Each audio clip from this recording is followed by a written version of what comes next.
a child doesn't go to school and think, yes, well, actually, unless the teachers are saying this, and the teachers won't be, at Michaela we do, but they won't. I'm here to make sure that all of my friends can learn. He's going there because he's having a nice chat with his friends, and that's what he wants. Yeah, he just wants to play. That's all he wants to do. And of course, he gets to play at home. So he wants to recreate that in the classroom. So you've got to, one, on a physical level, get him there by practicing that. Mm-hmm. And then on a mental level, you're trying to create a desire to want to please you. He wants to please her. I've noticed the behavior's gotten worse since we let his grandma buy him that Kindle. Oh my goodness. I'm just kidding. Okay. Pretend I'm Look. You got to take all this stuff away.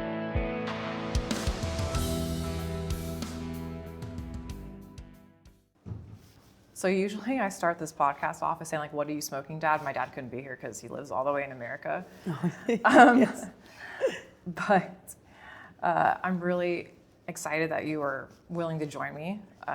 Thank you very much.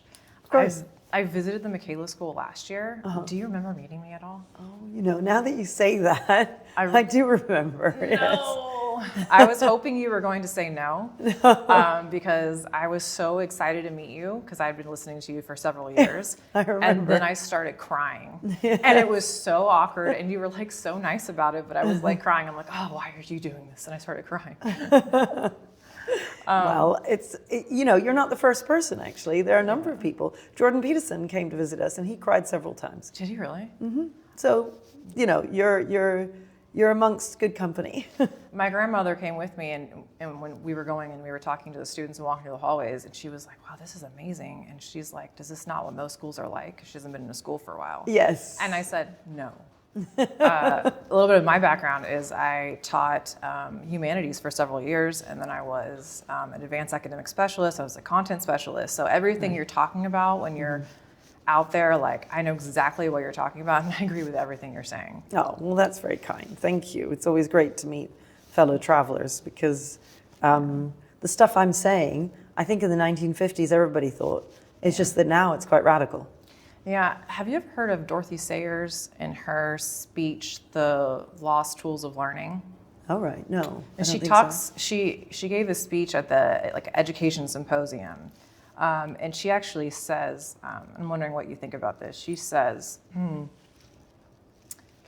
for the sole true end of education is simply this, to teach men how to learn for themselves. And whatever instruction fails to do this is effort spent in vain. What are your thoughts on that?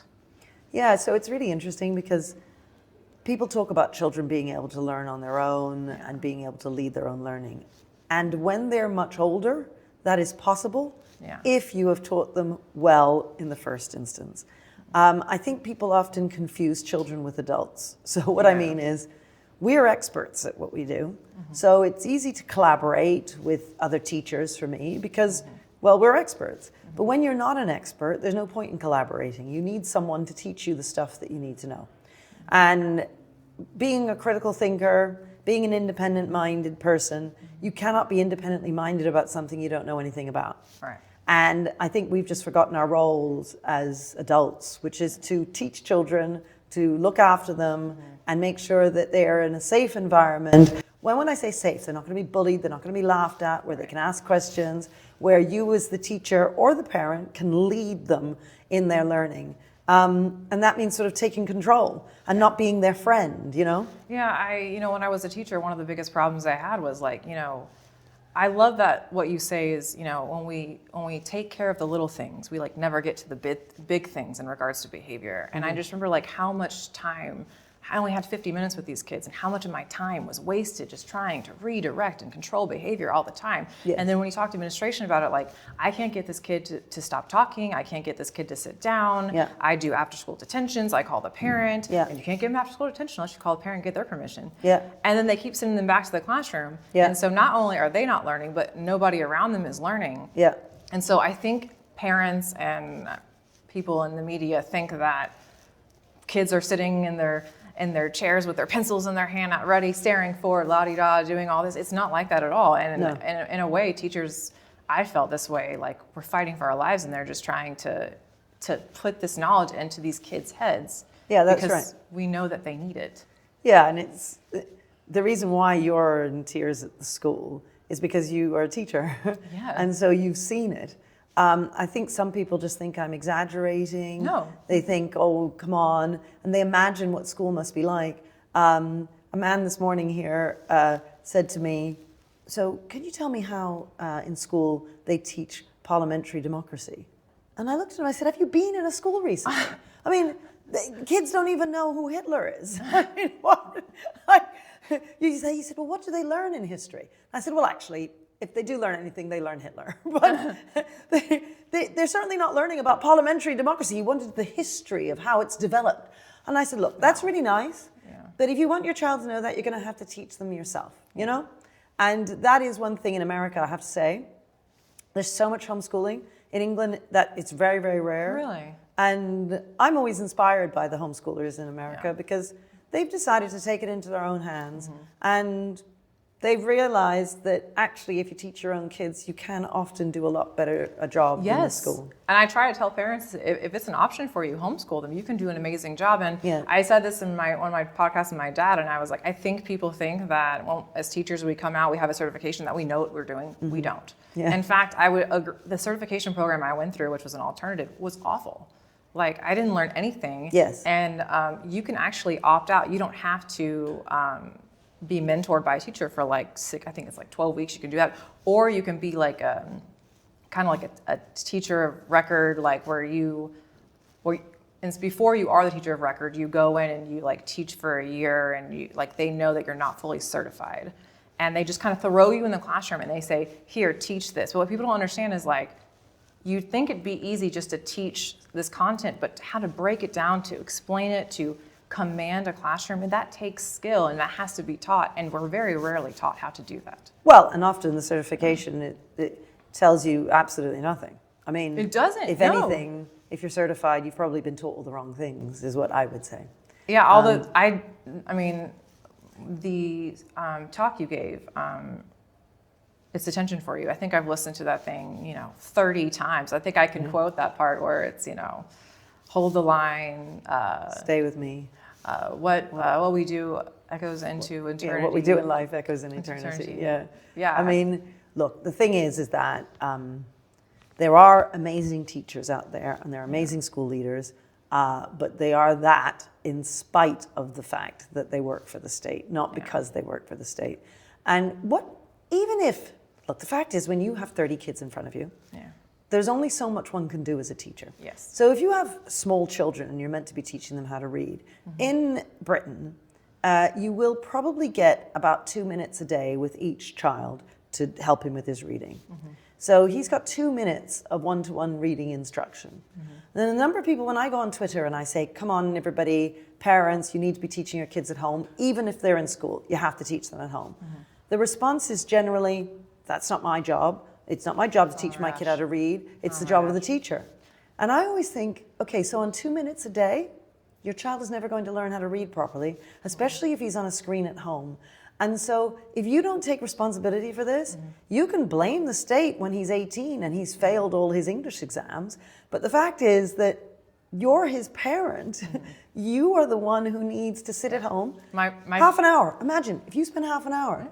That you're then 15 times more reading exposure than he would get at school. And that's only half an hour of your day.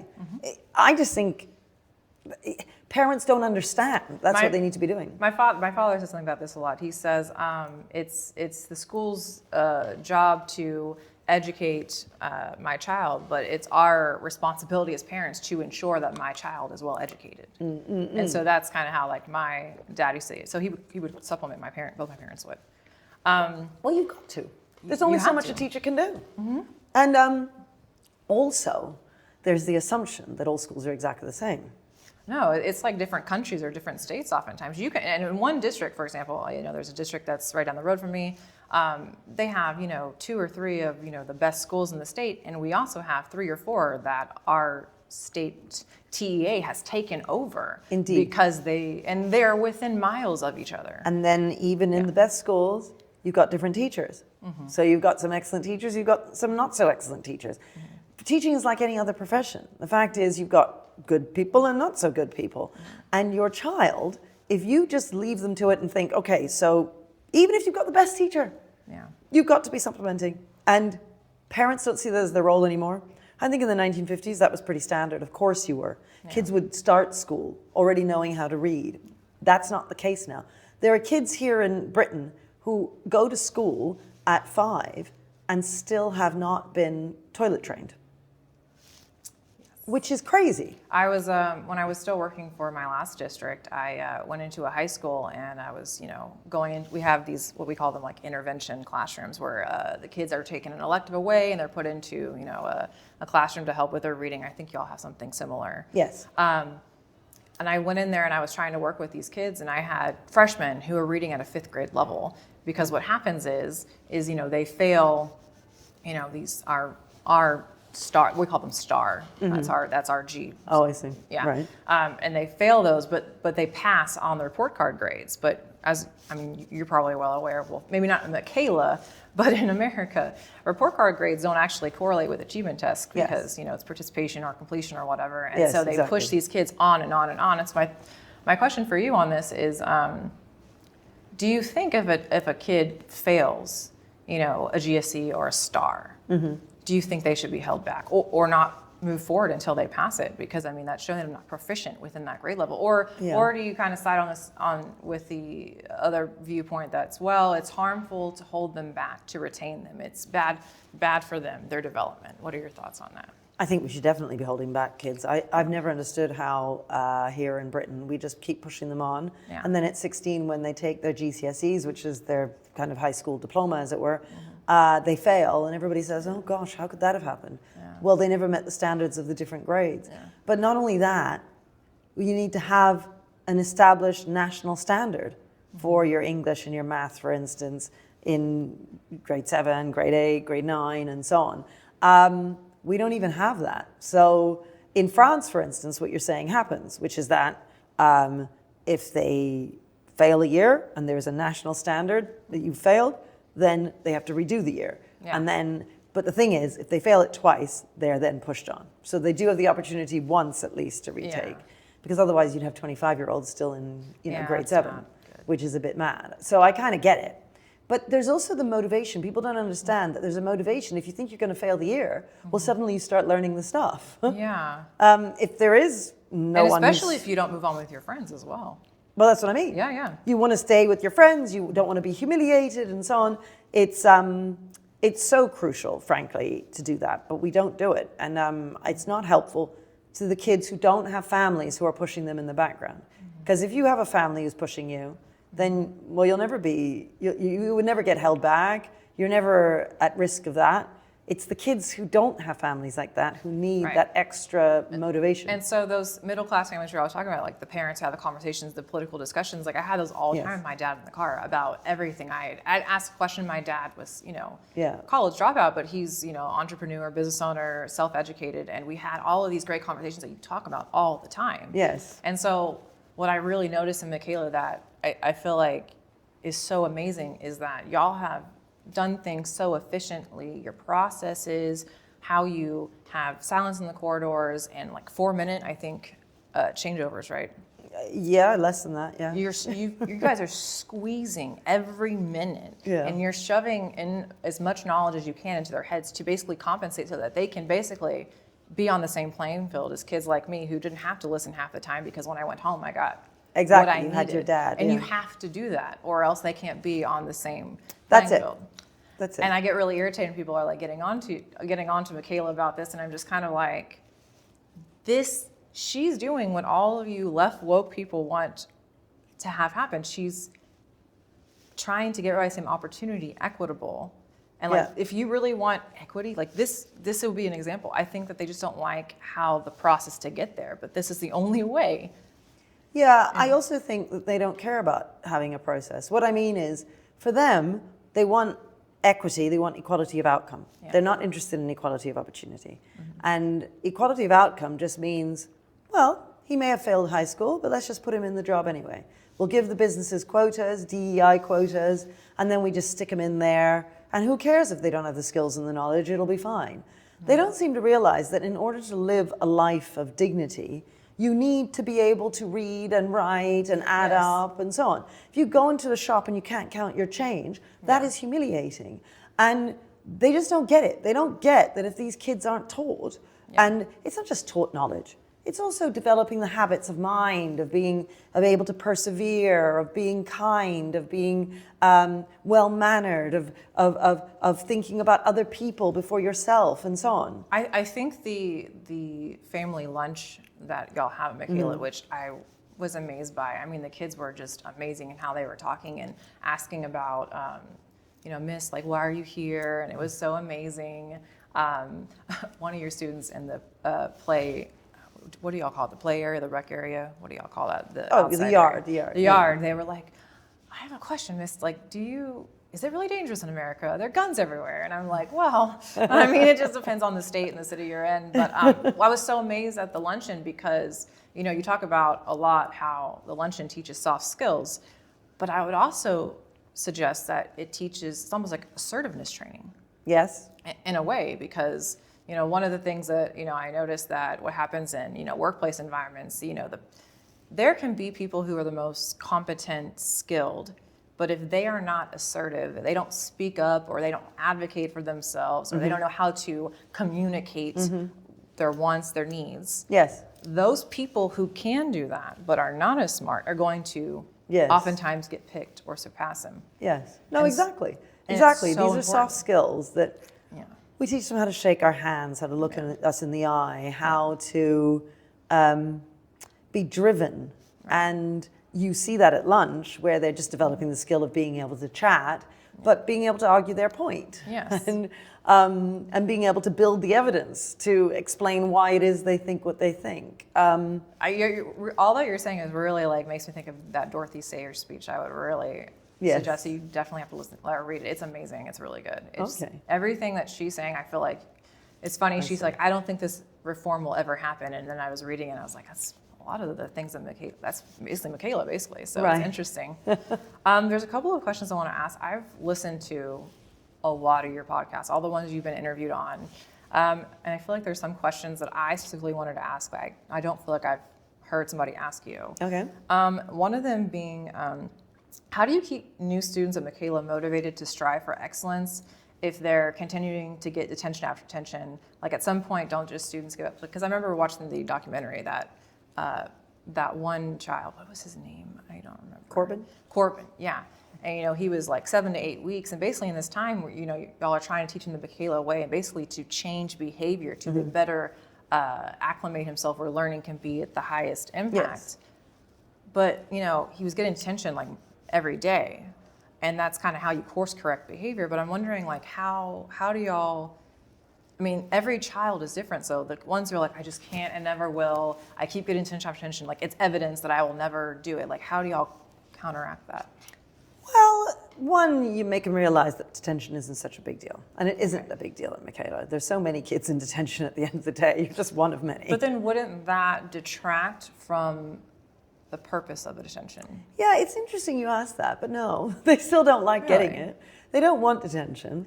But you're not the worst kid in the world because they have to queue up to get into detention. So that queue goes right past my office.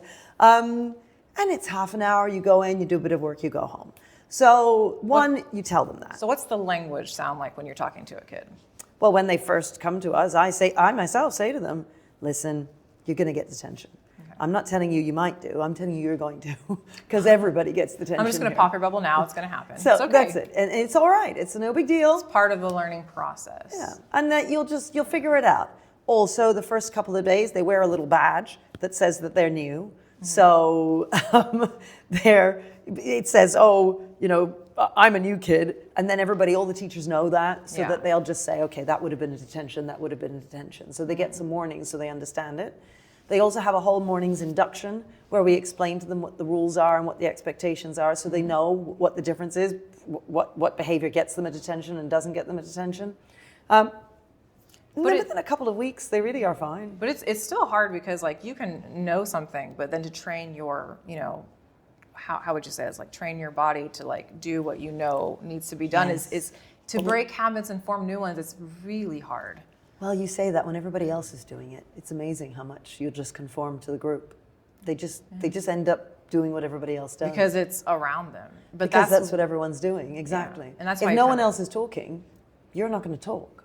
Yeah, that's true. It's just the way that it is. If everyone else is looking to the front of the room, you're going to look to the front of the room. You know, it's the pressure, peer pressure that comes with it. It just, everybody just follows the group. I think it's interesting how you're capitalizing on it. You're using it to your gain, to your benefit. I think that is phenomenal. Yeah. And I mean, I only ever taught in secondary. I've taught 6th, 7th, and 8th grade. Right. Okay. What was it? My next question is, I've taught a lot of kids over the years, and do you ever have kids who come in and I would actually argue that the kids who come from disadvantaged backgrounds are actually not as bad as the kids who come from the upper middle class who have this sense of entitlement. They were actually my worst behavioral students. Like, do you ever have any of those students come through and you have kind of more friction trying to get them in on the Michaela value system? How do you approach those kinds of kids? Their parents don't choose our school. Okay. And they wouldn't choose us precisely for the reasons you just said. They just think, who am I to tell them what to do, you know? So the parents, we just don't have any of those kids. All of our kids are I mean, it's also the area that we're in. We're in the inner city and so on. So, you know, we get brown and black kids in the inner city. But, you know, it's funny because when we first opened the school, we did, in admissions, you can choose to do distance with the local council or you can choose to do lottery. And we chose lottery because I'm aware that schools often can try and rig their intake to get a more middle class intake by using distance. Because then the middle classes move into the area to get the kid into that school. And we didn't want that, so we did the lottery. But what's funny is that the middle classes don't want to come to our school. So I didn't have to do lottery. I just think that is just amazing to me because my husband and I, we have two boys. Oh, is it 5 and 4 actually. He's turning 4 in like 2 days. Oh. And we've had so many problems with behavior at school, and we are like at our wits' end, and we're trying so hard to support the school where, you know, I work from home 2 days a week, and so I'll like just stop by the school and I'll say, if you have any behavior problems, call me, and I'll come and I will talk to my child and I will pull him out and I will correct his behavior and put him back in. If he doesn't finish his work when he comes home, we finish it together. We do work, we do quality checks, and I'm working so hard to get my child to behave, and he wants for nothing. My children are very like, they have everything they need. And I'm just thinking about, here I am, educated, I work for a university. I have all these resources at my disposal. I used to be in public education, and I'm struggling so hard. And I just think, imagine how hard it is for parents who are not me, who don't have what I have. So what are they doing?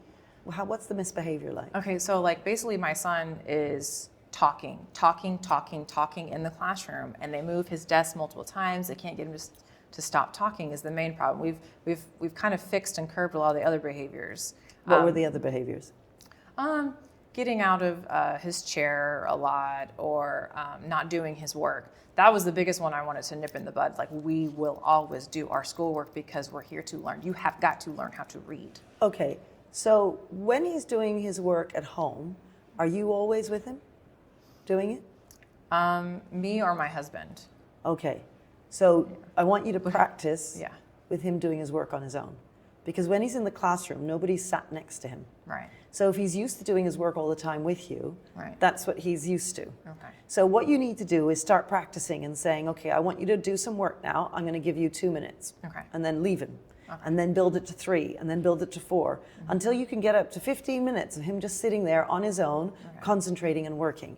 And I want you to reward him every time he does this and he does it well, he meets the 2-minute barrier, give him an M&M or a Smartie or whatever, you know. I usually let him go play outside for 5 minutes and go outside for 5, run around because we live on 4 acres, and then come back in and we continue our work. Okay. Do you think that's too much? Do that. Well, think about what he's experiencing in the classroom. Okay. He can't run outside every now and again like that. No. So you got to think, how much time does the teacher have him in there for? Okay. You've got to try and recreate those same conditions at home and practice it and explain to him that you're trying to achieve this thing, that it's a great skill to be able to sit down and work independently. And that's the skill that he's trying to instill in himself. And that it'll make mommy proud. It'll make mommy and daddy proud. Do you ever talk to him about how it makes you feel when he's misbehaving in school? This is what I said, and I just said this to him a couple of days ago because we had the talking problem where he was such a distraction. They had to remove him from the classroom. And so on one hand, as his mother, I'm like, oh my gosh, my child's being removed from the classroom and he's not learning. That's sad. But on the other hand, the other part of me who's been in education knows that my child is disrupting the environment for everybody else and he's detracting from their learning, and I am really not okay with that. But it's two halves. And so what I say is, Luke Baker, if your mouth is moving, you are not learning. You are there to learn how to read. And also if your mouth is moving, then everybody else is not learning. People do not go to school to hear Luke Baker talk.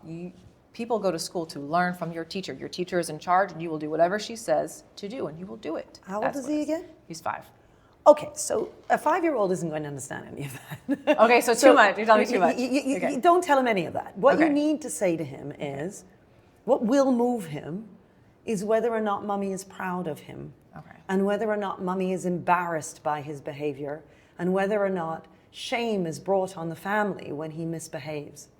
So you need to explain to him how it really upsets you because it is shameful to behave in this way. Do I say the word shame? Yes, you need to say, this shames our family. It makes us look like bad parents. Do you want mommy to seem like a bad parent?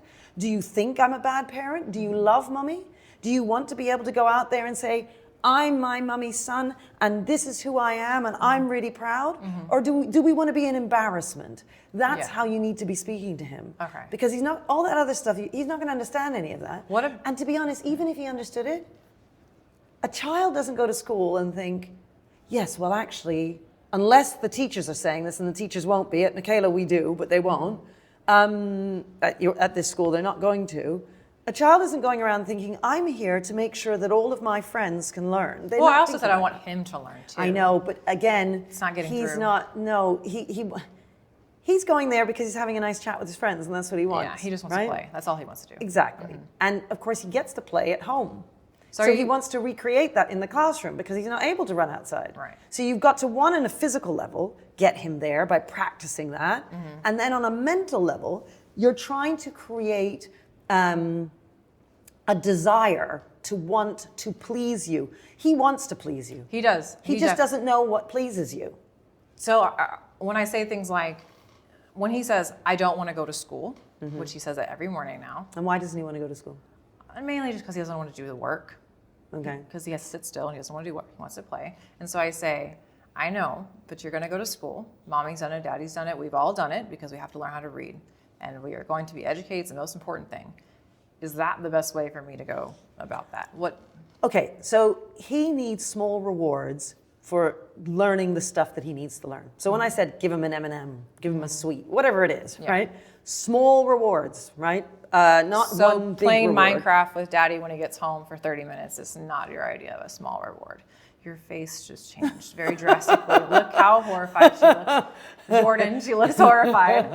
No. So there's a lot of things wrong with that. Okay. First of all, there's loads of screen time there. I really don't like that. I know. At all. Like we keep it controlled. Yeah, but I mean, I would be saying no screen time at all until after the age of 5. But I thought you meant social media. You're really big on the whole no social media. But look, Minecraft, they're just building. Okay, so listen to me. I know, I'm listening. I'm really listening. You don't have to convince me too much. If you want to know why he's unable to concentrate, it's because of Minecraft. Okay? You've got to take the Minecraft away. Seriously. Yeah. All together. I've noticed the behavior's gotten worse since we let his grandma buy him that Kindle. Oh my goodness. I'm sorry. Just kidding. Okay. Pretend I'm Look. You got to take all this stuff away. Okay. I'm telling you, you think it's bad at 5. It's going to get worse. You're right. I'm serious. I know. No Kindle, no Minecraft. Take it all away. You have to build up his ability to concentrate. He's used to all those little guys running around in Minecraft, and then suddenly he's in a class of 30 kids and he's looking at the teacher and he's having to work. Of course he's not going to. I know. You're right. That's the craziest thing. I know this, and I've been around this, and And not only that, still, look, I'm falling into what's easy because the other thing is that he's getting this reward when he first comes home. That's crazy. And what kind of day has he had?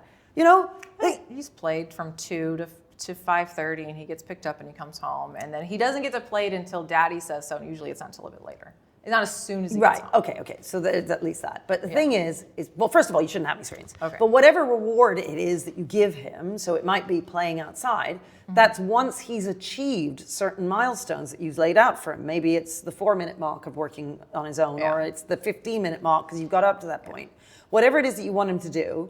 And then even then, I wouldn't be letting him run out. Like, let's say he does 15 minutes. You say, okay, you can go out. But you've got to remember the teacher can't do that. So you've got to get him to a point where he can recreate that at home, however long she has him before they have recess, you know? Okay. Yeah. Yeah, that makes sense.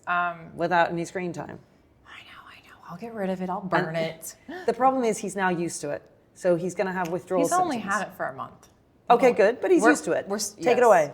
Take it away. I'm telling you, thank goodness we've had this conversation now. Yeah, honestly. I know. I probably, that's why, that's the whole reason I'm here, Lennon, is just for you to be like, get rid of the screen, Sydney. I know you're right. Get rid of them and get him reading. So one thing you can do is sit down next to him, that is sitting down to him, and read. Put your finger under the words as you're reading them, and you're reading them with him. And then read I the cover it up same and help books him over and chop it over with rhymes. The same books over and over? Yes, with rhymes. So whatever it is, some nursery rhyme, something with rhymes. Why the same books over and over? Because he'll learn them by heart. And then that is something that he can use. And then he associates it with the words. And then he can tell you the rhyme. And then the two of you can walk down the street singing various nursery rhymes and so on together. Okay. And he'll enjoy it. He gets to the point where he enjoys it, and you look at the pictures. Because he's gotten good at it. And exactly. Because you're building in skills and knowledge. Exactly. Okay. And it's just a struggle for him at school right now. What was I going to ask? What do I say to him when he says things like, my behavior, I didn't do what I was supposed to do because this kid was staring at me? One of the biggest problems we have with him is he says other kids are staring at him, or they're just like. Why do we think they're staring at him? Because he misbehaves? Says that. That's just what he says. And it probably is because he's misbehaving, but he's so concerned about them, other people looking at him, or he's so concerned what other people are doing instead of what he's doing. And what do I say to him at home? This is what's happening at school. Yeah, I mean, he's got a bit of a reputation now. And it's gotten a lot better, but yeah, but he has. I mean, yes, it's improving, but he has a reputation. You know what it's like. You've been a teacher. So when the kid is misbehaving, other kids look. And then label. Even when they're not misbehaving, other kids look because you're the kid, that's the kid who misbehaves all the time. So they're just waiting. Oh, let's see, what's he going to do next? Or is he? Yeah. And if he's ever struggling with the work, does he struggle with the work at school? I would say he struggles to have the will to want to do it because he hates doing it. But when he sits at home. Why does he hate it so much? I don't know. I think it's just. Is he struggling with it? No, because when I sit him down at home and I look at his work and it's messy and it's awful, I just have him redo it. And I say, no, buddy. I was like, first of all, put your hand on the table like this so you can stabilize, and put your elbow on it, and then hold it like this and go slower. You're going too fast. When you do this more and you get better, you can go faster. But until now, you need to go slower. Mm-hmm. And then he does it just fine. But it's like he needs that person sitting next to him. Mm. And that's why I go back on the homeschooling thing back and forth. It's like on one side, I'm like, okay, if I homeschool, I know he'll be much more knowledgeable and better. But at the same time, I'm worried about putting my child in a situation where he thinks that somebody's always going to be there one-on-one, when in actuality, a lot of things we do, we're in a group of people and we have to learn. I know, but you know, it's homeschooling. I mean, look, you don't have to do it forever either. Yeah. You can also take him to groups, especially in Texas. There's all kinds of groups because there's loads of people who do homeschooling. Oh, yeah. You can find all kinds of extracurricular activities you take him to where he'll get socialized with other kids. So if that's what worries you, I wouldn't worry about that so much. Yeah. I have it's something I'm thinking about. I get your point. Do you think there should be a cap on how many students are in a classroom? Do you think that really matters, or is that dependent upon how the school is ran? Do you think the student-teacher ratio is that important? What are your thoughts on that? Well, I mean, we could have 200 kids in the class and it would be fine in terms of behavior because we have such great systems. However, the marking for the teacher would be impossible. Well, also giving them feedback in the moment to scan the room and see who's getting and who's not getting it. You couldn't do that with 200 kids. No, but you'd be amazed at how much feedback is very similar. People have this idea that each kid needs individual feedback. Actually, once you get a sense of what they're not understanding, you can tell the whole class. So, yes, but it would be very difficult in terms of the marking and keeping up with it, and plus knowing all the kids' names and so on. I mean, that sort of an individual connection that you want with each child wouldn't really happen. And that connection's key. What do you agree? Definitely. That's very key. Kids will only work for a teacher who loves them and who they love back. Thomas Sowell in his book says that this idea that kids have to like a teacher to learn from them is a fallacy. Do you agree with that? Yeah, well, he comes from a generation when that was not necessary. Mm-hmm. So I understand why he's saying it, because from his time, that's true. Look, it is true that you don't have to love the teacher to learn from them. Okay. But most children need to learn from it. So if you're Thomas Sowell in your lesson, it's true. Anybody can talk and you'll learn from them. Yes. But most kids aren't Thomas Sowell. Most kids struggle in various ways when it comes to education.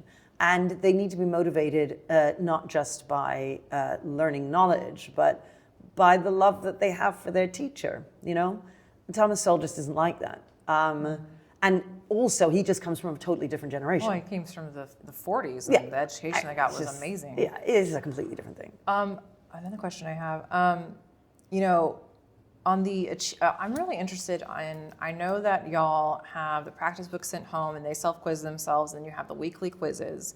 So, I used to, when I worked in the district, I would track, achievement between teachers, classes, and grades.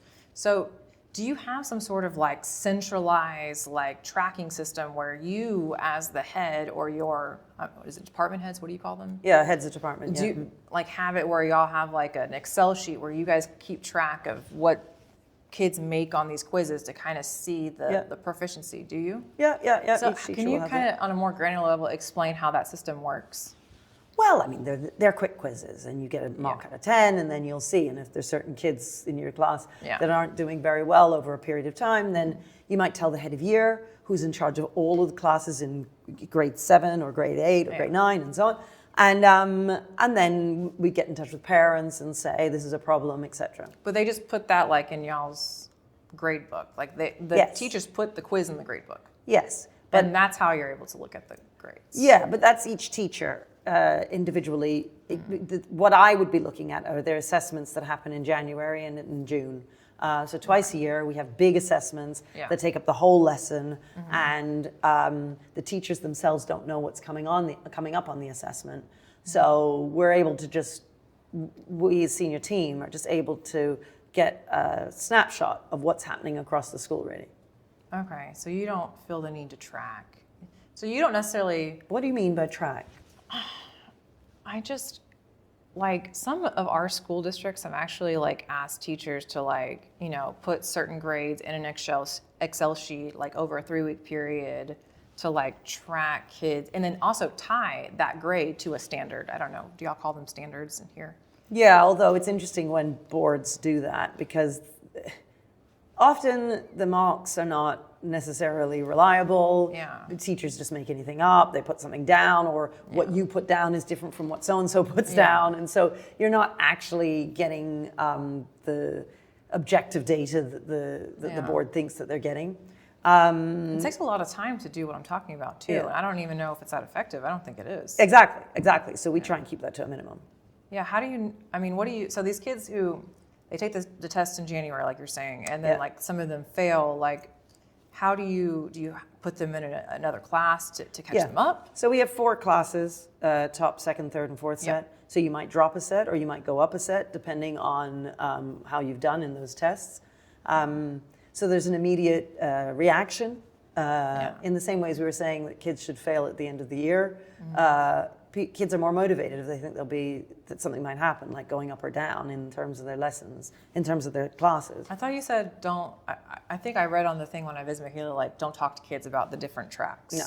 But the kids know about them? They do know. They know, but you don't. But we don't talk about it. Right. Because we don't want to humiliate them. Well, no. So, and we don't want to, and we would never say you're going to go up, you're going to go down, or anything like that. But the kids know. They do know.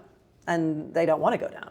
So. Okay, so you're really relying on these 2 tests to kind of to give you an overview of how the school is doing to then help your teachers and. Yes. I mean, And so you just move them down a set, and do you tell, if the kid moves down a set, do you talk to that teacher and the teacher's like looks at all their past quizzes to see, you know what I'm saying? Well, not so much if a kid moves down. I mean, that's on him, really. But if all of the kids have done very badly on a test, then we know something's going wrong with the teacher. Right. But if a kid moves down, I'm assuming if a kid moves down a track, he gets a whole different teacher, right? Yeah, different. So how is several teachers? Yeah. How is the teacher supposed to educate a student who just popped in their class, not knowing their prior history or what they know or what they don't know?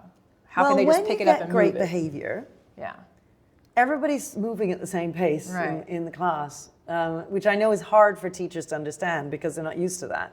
But when you streamed, and so you've got your bottom set, obviously bottom set are not the same as the top set, but you stream them out according to ability. Right. And that kid who goes down, well, you might find that actually he's better placed in the third set than he was in the second set because the third set is moving a little bit more slowly, and so he's just happier there. And because all your I mean, pretty much before the school year starts, y'all's lesson planning, everything's set, right? You know exactly what you're doing every single day, right? Yeah, pretty much. I mean, well, yes, I mean, but we wouldn't know Tuesday in 3 weeks' time I'm doing this. That wouldn't be exact. But there is a sense of these are the resources we're going to be using over the next year, and we do know what we're working through. Do y'all do like the same, like if you're doing a book, I know y'all do Macbeth. Like, do all the teachers who teach Macbeth use the same exact they use the same resources. Yeah. Daily activities? And they'll use similar activities, yeah. Okay, so it's, you could pop one kid into another class and he just picks right back up. Yeah, and it wouldn't be that different. No. Yeah. Okay, I think one of the things that we have in America, and I don't know if this is here as well, is I hear this a lot from educational leaders. Well, we want to give the teachers autonomy in the classroom. We don't want to tell them how to teach because each teacher is different and they bring their own, ways of educating to the table. We want to capitalize on that. Yeah. But then what that really looks like is you have teachers who are teaching, well, they say they're teaching the same thing, but they're actually teaching something radically different between them and using completely different resources. Yeah, exactly. And that's a problem. Because yes, if you then move classes, suddenly you've got everything that's different. Whereas at Michaela, if you move classes, it's true you've got different teachers, but you're learning the same sort of stuff. I mean, it's true that as you go down the sets, they might learn less. So in the third or fourth set especially, they're learning the same stuff, but just not as much. It won't be as in-depth as it would be in the top set. Yeah, and so I'm wondering, like, on your GT kids, I mean, do y'all even test for GT, or do y'all just kind of... gifted and talented. Yeah, I'm sorry, gifted and talented. Do y'all so when they first arrive, we test all of the kids to know which set we're going to put them into. And then... Do they have it just becomes obvious. Do they learn under the same topics as everybody else, but they just go way more in depth, and that's how you extension for them? So the top set would they're doing the same subjects. They just do it in more depth, as you say. Yeah, that makes sense. I know you talked about how you tried to open an elementary or primary school and y'all were turned down, correct? Yeah, we tried to open a secondary school as well. Everything we tried to do. We tried to run a leadership program for other principals and vice principals and so on. I want to come back to that in a second. Right. But on the elementary or the primary school, let's just pretend that they, agreed for y'all to open one. Like, would the ethos or the processes and procedures of running Michaela Primary School vary from here? No, in fact, I went to Wales and saw this school. They hadn't even been to see us, actually, but the guy running it had come to the same conclusions that I've come to about what works in a school. And his primary school has, it's just the same as Michaela. I saw little 3-year-olds walking in silence to go and get their coats to go outside. And they're sat on the carpet, and on the carpet there are designs so that there are bugs, and each one has a bug. So they have a seating plan, so we on have the that carpet. Too. And they all sit, and then they got up, and the teacher went, shh, and all the kids went, shh. And then they all went like this, holding their hands there, and they walked in silence to get their coats, and they put on their coats at that point, and then they put their hand back there, and then they all walked out. So our silent corridors, people say, oh my goodness, it's so oppressive. Well, I saw those little 3-year-olds doing it, and they were just great. And whereas we have 3, 2, 1 and slant, they had 3, 2, 1 and star.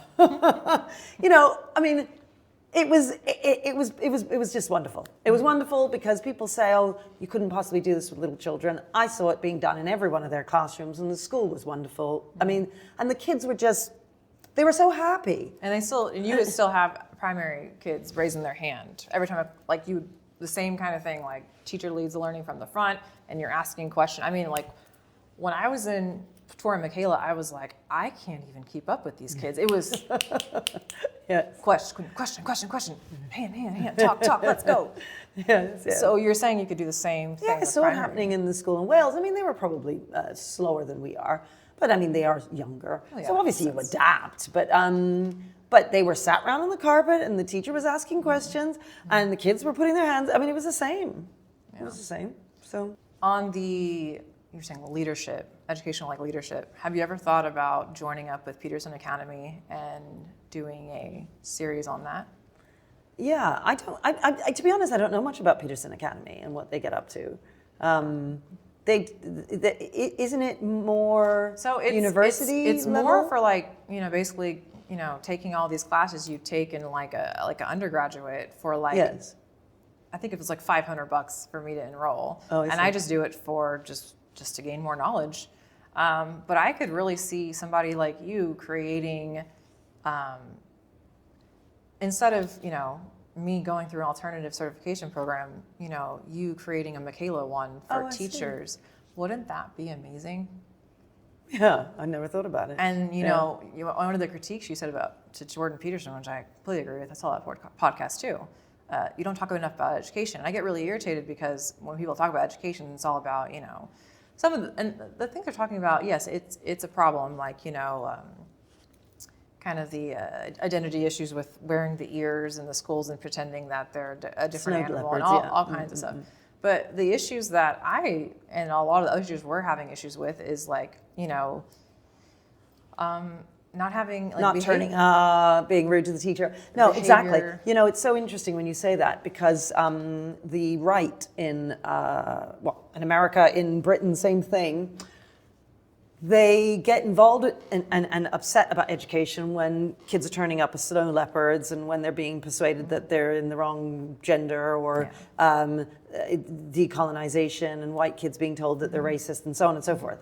And parents are right to get upset about these things, but they don't realize that it's so much deeper than that.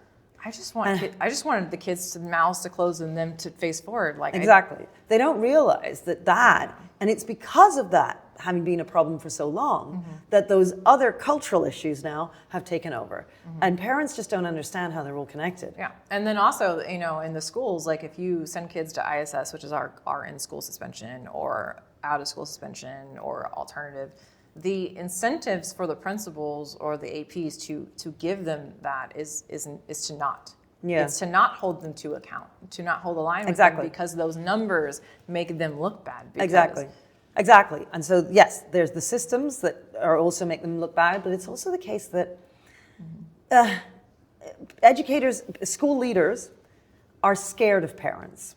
Yes. And the parent won't listen. So you, being a teacher, are trying to support the school, and then you're trying to do the right thing at home, and you want your kid to behave. What do I do? What do I do? And it's interesting because even you are struggling, thinking, well, how do I get this to happen at home? Yeah. And other parents just think, well, it's the school that they're picking on my kid. You don't think, but you don't think that because you're a teacher. Yeah. But if you haven't been a teacher, then I can see why parents think that because they think, well, he's all right with me at home. They don't think, but actually I'm letting him go out to run outside. We're playing Minecraft. I'm not teaching him how to get, how to extend his learning on his own. They don't think like that. They just think, well, it must be that the school's picking on my child. Which is why I think it's so important that, you let people come and visit the school and to see what's going on. And because, for example, my son Jack had to be potty trained to go into the school he's in, and he started having accidents, kind of relapsing, and basically the school told us, because they go to a private school, or it's actually a nonprofit Christian school, which actually uses a homeschool curriculum. Oh, right. So the teachers aren't even certified, right. But they're amazing teachers. Right. And they're using amazing knowledge-based curriculum, which great. Snowballs.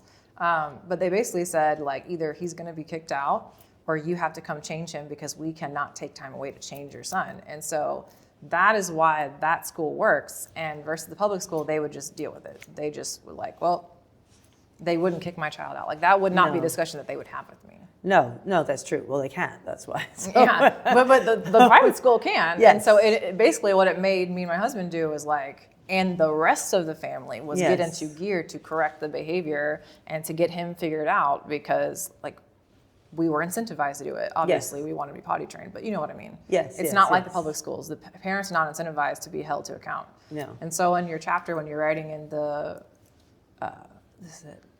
the Michaela way, you talked about how you've had these difficult conversations with parents. Yes. Yeah. And well, I mean, look, it's also just giving advice. We just had a conversation and I gave you some advice. Yes, and I'm going to take it to the bank, by the way. Thank you. Yeah, I mean, you weren't saying, how dare you tell me that? I mean, you know, people are really grateful, because nowadays, if you go to a bookshop and look for books for advice on what to do with children, you won't find any conservative advice, honestly. It's all gentle parenting. It's all modern nonsense. And I really feel sorry for parents, because where are they meant to get the knowledge from? So it's funny that you say that, because we were having some bad behavior problems with our kids in school, and we were like lost as parents and know what to do. And so we happenstance found a child psychologist. His name is Dr. Earl Saltzman, and he's probably the last of his kind. This kind of hold kids to account, and kind of this, he talks about, he's like, I think sometimes people think that like motivation comes before behavior, when in actuality it's kind of backwards. Behavior then plays into motivation. You have to control your behavior to then be motivated so you can do things. Because if you can't control yourself, how can you get anything done? Yes. And he would just like talked about, like, he coached the parents. I think it's very much in child psychology right now, like there's something wrong with the child, and he's more of like, you the parent, it's your responsibility to help your child. And so he's kind of like the last of his breed. Exactly. Yeah. So. Yeah, well, that's it. It's so hard to. It's the parents. Like, we have to get it together, honestly. Yes, yeah. Exactly. It is the parents, you know. But it's the parents, but I don't blame the parents in the sense that in this atmosphere that we've got now, how are they meant to know what to do? Exactly. Know? Somebody has to say it, or you don't know. I really want to get kind of granular on this next question. How do you, when you have new teachers who come in, are they like baby teachers they've never taught a day in their life? And if you have those come in, like, how do you go about training them? Like, where do you find the time to do it? Is it like a scheduled system? Who does it? I'm interested. So it's the department. So if you're an English teacher, you go to the English department, French teacher in the French department, and your colleagues are the ones training you and helping you. And they practice after school, and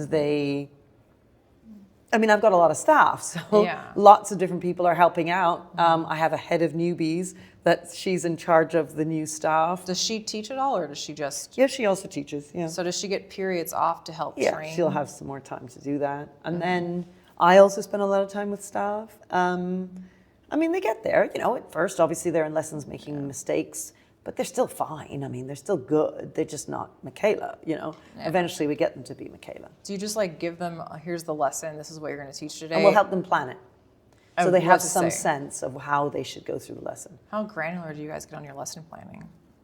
I don't know if quite a lot to begin with. Learning objectives. I don't know if I saw that on the wall. No. So we wouldn't do that, but we will be talking about that with the kids, and we'll be going through the lesson plan to say, this is how you explain this. This is what you're going to next. This is the exercise, and so on. So the teacher needs to be able to say, this is where I want the children to be at the end of the lesson. Okay. If the teacher doesn't have that in their head, ultimately that lesson objective is less for the kids and more for the teacher.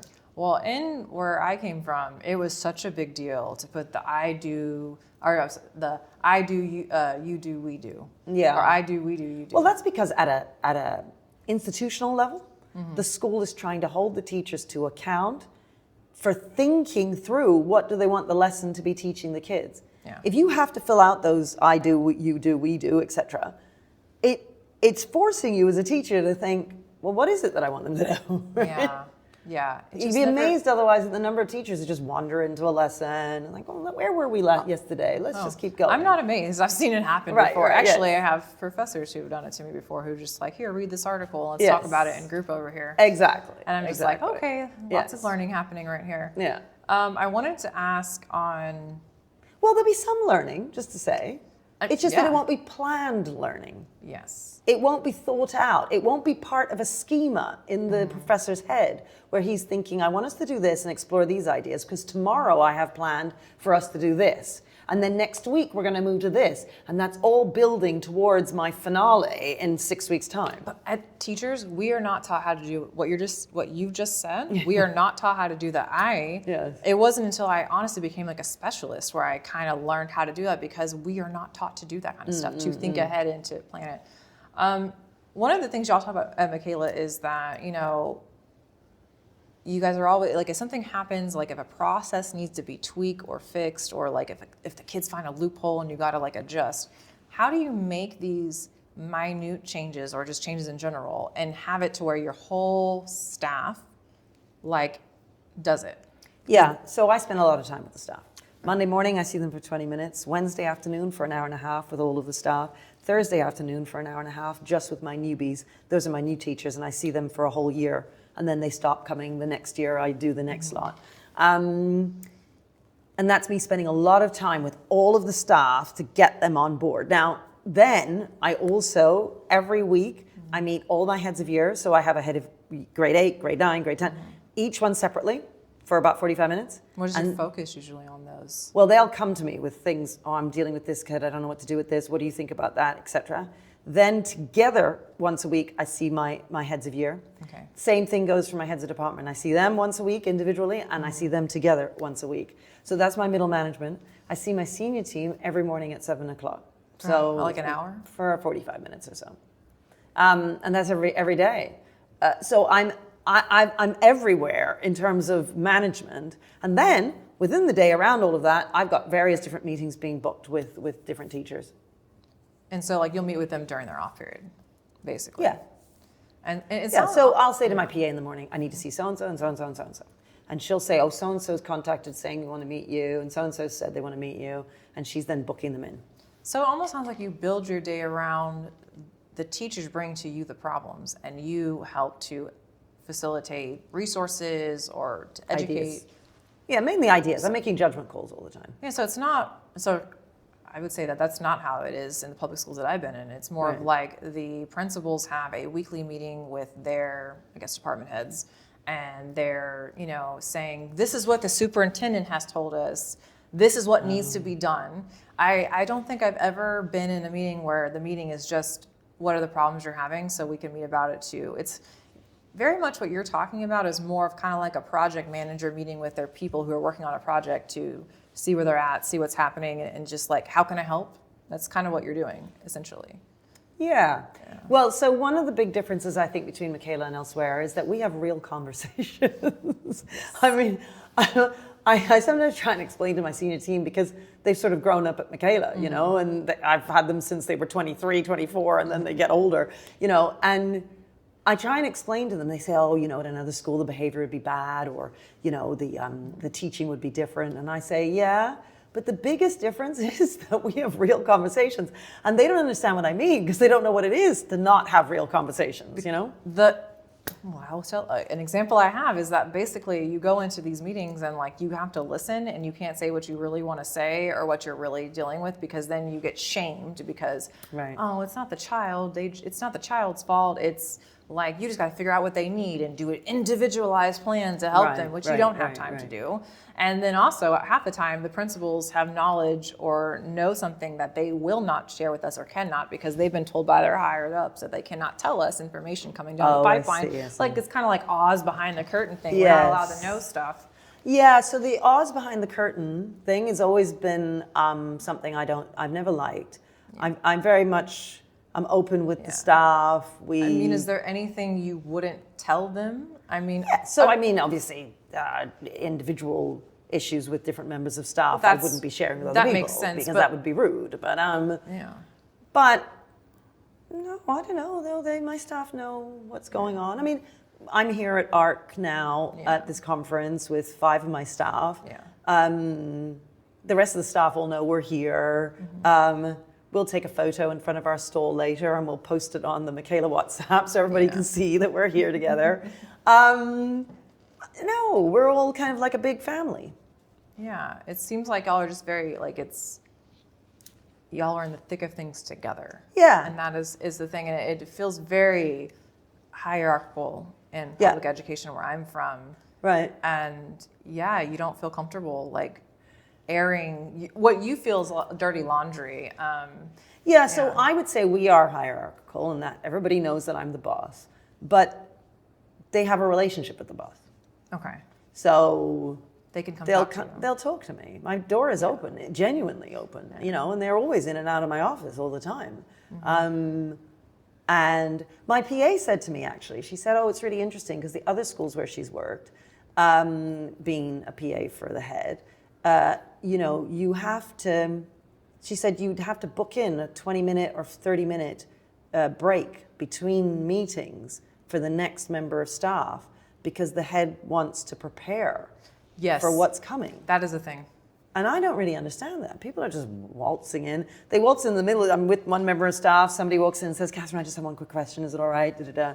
And then I answer, and then off they go. And then we continue with the conversation. Then they finish out. They go. Somebody else comes in. And it's just boom, boom, boom, boom, boom. Because if I'm not doing that, then, well, frankly, I'd never be able to see everybody. Well, also, I think the principals have so many meetings with district heads. Yeah. Like, they're always off campus half a day to meet with superintendents and whatever they have coming down the pipeline. Yeah. And my issue is, and I don't know if it's different for, I know y'all are, it's our version of a charter school. Michaela is basically like a charter school, except for that y'all get the same intake as any public school. But I'm just wondering, like, the funding, I really feel like the funding aspect is the problem. You get these funds from the government to run your school, not yours, but, I mean, you do get funds. But for us in public school, we get funds to run it with certain accountability. Like, yes, you can have this money to run your school, but then you have to agree to do A, B, C, D. And so I feel like then the incentive is then to continue getting the money and not necessarily to educate the child. Right. And is it different for Michaela on that front with the funding? Yeah, for all our schools. Because do you have to, what do you have to do because the government is funding y'all's free school? Well, the thing is, at the moment, the old Conservative Party gave a lot of freedoms to what we call our academies. So we are basically an academy, although we're called a free school, but same thing. And it means you do have the freedom to run your school to a certain extent how you want. And the money will come regardless. The current Labour government is pushing a bill through Parliament right now to try and take away those freedoms. So I don't really know what's going to happen in the future. But up until now, we've had a lot of freedom to be able to do what we need to do for our intakes. I wish they would just leave well enough alone. Right now, the SB2 bill is going through our Texas state government. It just passed the Senate, which is basically a school choice to basically give a school voucher. It's passed the Senate. It's going into the House right now. Right. Governor Abbott feels pretty confident that it's going to pass. But I wanted to read you kind of some of the criticisms of school choice, and I was wondering if you could give your thoughts on it.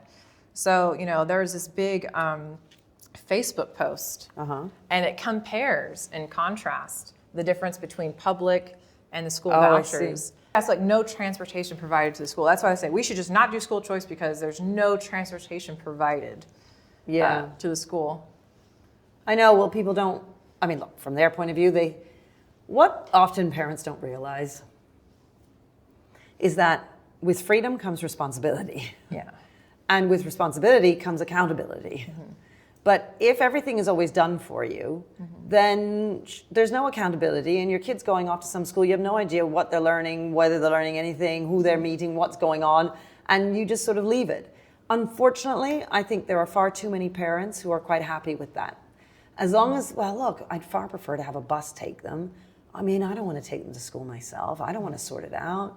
So it's like the public schools are like taking over responsibility of what the parents should be doing in some respects. Yes. Well, that's a huge thing nowadays that schools have to. They also, this thing's I'll talk about how school vouchers, these schools can reject or expel any student due to disciplinary issues, failure, or special needs.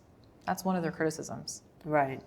Yeah, although I think they'll find that these schools want to work with them. All schools want to help the kids in their classes. Yeah. This idea that they're just shoving people out left, right, and center, it's just a nonsense, Yeah. But it is true that private schools will, you were talking about your son, for instance, they are in a position where they can do eventually. But I mean, they haven't just right the first moment with your boy kicked him out, have they? They're working. No, my experience is if you, the parent, are working with them, they're not going to do that. Unless, like, the head of the school basically said, unless your child is a danger to my teachers, like, he will stay. I will work with him. Yes. And we did everything we could. He's doing much better. Obviously, there could be some improvement. I wanted to ask, if you could speak into the minds of all the heads of schools or principals in America, kind of like that scene from Harry Potter when Voldemort speaks directly into the minds of all the wizards at Hogwarts, how would you tell them to organize their days as principals or heads of the school? What is a complete waste of their time? What is a complete waste of their time? What should they be doing? Writing loads of stuff down is a waste of their time. They spend lots of time writing stuff. I don't know what they're writing. They need to meet with their staff. They need to build relationships with their staff. And they need to have a strategy and a vision for their school. And then make sure that all the conversations they're having, that they keep that vision in mind and that they know, the things, it's like playing chess. You're moving stuff around to make sure that you meet that vision.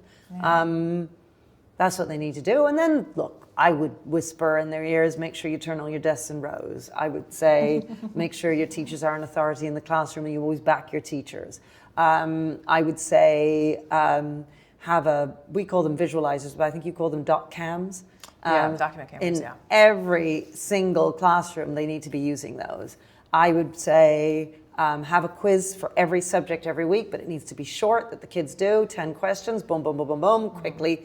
And the teachers aren't going to spend ages marking. They're just going to pick out the worst 3 ones and put them in detention. Boom, right? Nobody wants to be in detention. It's an easy way to hold the kids to account, and it's fast. I'm trying to figure out how your teachers have time in the day to visit those students in detention. Well, at the end of the day, when everybody's gone, remember it's centralized, so they're on a rota, so most teachers are then free to go down, and they just go down, they have a quick conversation, and that's it, it's done. So detention happens after school's over or during the school day? So at the end for 30 minutes? Yeah. Okay. And we have 5 slots. 5 slots? Yeah, so you've got 30 and then 20, 20, 20, 20 afterwards. And because you might get a detention in English, you might get a detention in French, then you get a detention in history. Well, that's 3 detentions, so you got to sit all 3. So then how do y'all keep track of that? Y'all have like an app, I think it's a behavior system app, right? Yeah, exactly. What's it called again? It's called Reward. It's by an organization called Sixth Domain. So it really keeps track of, It's fantastic. And a very few clicks. It was created by a teacher, which is key, because teachers know how lots of clicks is never going to work for a teacher. I want to go back to this question I asked earlier about making minute changes of processes that need to be, fixed a little bit to perfect them. I mean, I know you build relationships and have conversations with your teachers, but what if there's a teacher who's not doing it, not because they don't want to, but because, they have to break that habit? Like, how do you make sure it's getting done? You just rely on your heads, or you go around and observe classrooms? I'm not in the classrooms very often, actually. It's my teachers who are in and out watching. And then they write it up, and then I can see it on the feedback system. So I know, I have a sense of what's happening across the school without actually being in the classroom. So you have like teachers like in and out of other teachers' classrooms, basically. Yeah, all the time. Yeah, and see, that is interesting to me because it's almost like in America, we have kind of like this thing of like, well, be careful, like, let the teacher know you're coming, and like. Yeah, no, it's the same thing here. That's standard. I just don't do that. I mean, if you're a school leader, don't. Yeah. That's crazy because it's all performative. Yeah. It's not real. We have real conversations. We have real observations. We have real training. We have real practice. Everything we do is real. Yeah. And that's the biggest difference, I'd say. But like all the time they have people in their rooms, and all it's the just time. it's understood and it's okay. Yeah. How do you make them be okay with it if they came from a prior school where it's not done? Well, I mean, they know this when they take the job. I'm very clear about things that people might not like, and if you don't like it, you don't have to come and work for us. Yeah, that's true. I know you're against screens in the classroom, but couldn't be argued that some of these ed tech platforms provide individualized pathways for students, which can be more efficient than So the individualized pathways are a problem. It's what I was saying to you earlier, that actually when you get the behavior, you want the whole class to be moving together. If everybody's at different levels, then that's a disaster for a teacher. This idea of personalized and individualized learning is a death knell for teachers. It can't be done. right? Yeah. Oh, you just differentiate. You can't differentiate. That's just such nonsense, a buzzword. you know? Such a buzzword. Nobody knows what it means either. Yeah, I mean, exactly. So you need everybody doing the same thing. However, you are right that there are apps that do great stuff. And we do use them actually, but just not in lessons. So there's a maths homework app that we use that is absolutely fantastic. There is no way that my math teachers could possibly set that much work and mark it all. It just wouldn't, it's not possible. And plus they have little videos that explain the math to the kids at home if they haven't understood it. Yeah. It's brilliant. We set it every single day. But we tell the parents, your child should not be on there for more than half an hour working on that stuff. So give it to him for half an hour, put on a timer, take it away, you know, at the end of the 30 minutes. And then that way they get to use the tech, which is great, but they're also not then on social media or video games, etc. Yeah. One of the things I thought was very interesting in the book that y'all wrote was that you talked about how you make meeting with parents a priority. Like if a parent wants to meet with you within 24 hours, you are meeting with them. Even if let's pretend that I am a parent at your school. I really want to meet with you, but your whole day tomorrow is booked. Are you going to cancel something? Or you're just going to say the next day after? Well, for me, it'd be different. So the head of year, they'll meet right away. That's very quick. With me, it wouldn't necessarily be that quick, but they meet with. But they meet with somebody who is going to help. Oh yeah. And to be honest, the head of year is much more likely to be able to help than me. I mean, I'm the kind of last port of call that they'll end up to. The head of year knows the child inside out. Yeah. So, plus they also just speak on the phone to them all the time. Yeah. The heads of year are constantly calling home. Yeah, they don't have to come in person. Yeah, I mean, they can do, and they do. But if they just want a quick chat, that just happens immediately. Yeah. What would you say if a researcher in academia came up to you and said, I research how gender stereotypes, racism, and microaggression impact belonging, motivation, and identity development in school? What would you say to them? I'd say it destroys belonging in schools. It encourages a tribal identity instead of a family identity, belonging to Michaela identity. Yeah. Instead, it's I'm in the black group, I'm in the Muslim group, I'm in the Hindu group, or I'm in the LGBT group. It's just messed up. Honestly, all of that identity politics stuff destroys children's lives because you have to be part of your school, you have to be part of your country. Yeah. Okay? Because that means everybody's brought in together. And there's a camaraderie about it. There's a belonging to something. But it's like they feel like I find this very interesting when I'm doing research on reading achievement and trying to understand why there's an achievement gap between certain populations of students, and I want to control for this. I want to look at this, and basically they don't like me highlighting that individual differences are whether it's two parents in the household, whether it's value of education or parents' education level, whatever it is. And even IQ is a consideration as well.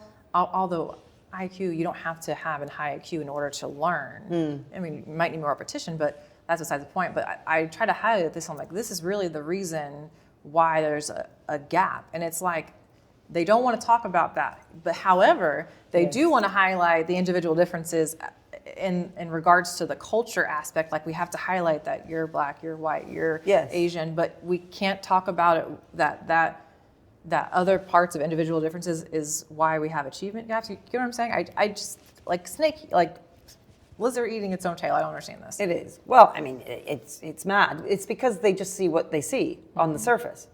I mean, that's what they're interested in. Yeah. It's very superficial. It's utterly destructive and so tribal. I mean, these people pushing identity politics really, they have blood on their hands. Mm-hmm. So one of the things that, I hear you fight against all the time, as soon as people say it, you're I see you stand up straight in your seat where we gotta not teach kids what to think, we gotta teach them how to think, and immediately you're oh my gosh, do I have to rehash this? And I wanted to say, what if it was more said like this? What if they said, instead of saying we shouldn't teach kids what to think but how to think, maybe it should be phrased to we should teach kids what to think so they know how to think. Does that sound better? Well, that is what I say. Is that what you say? Okay, you must. Okay. Well, of course, you want them to think, to learn how to think eventually. Of course.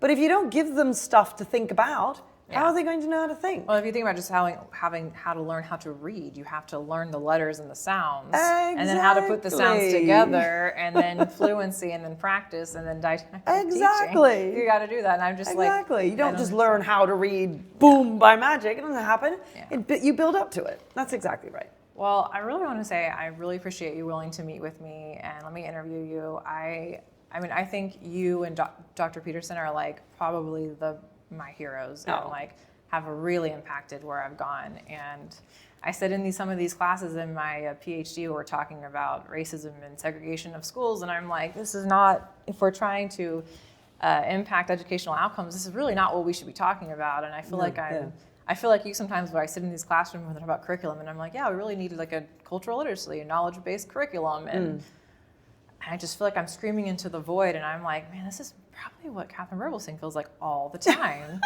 all the time. And I'm sitting there, and I'm like doing this, and I'm like, really, y'all really think that stereotypes is what's really, that's why kids can't read? Are you kidding me? I do feel like I'm screaming into the void sometimes. However,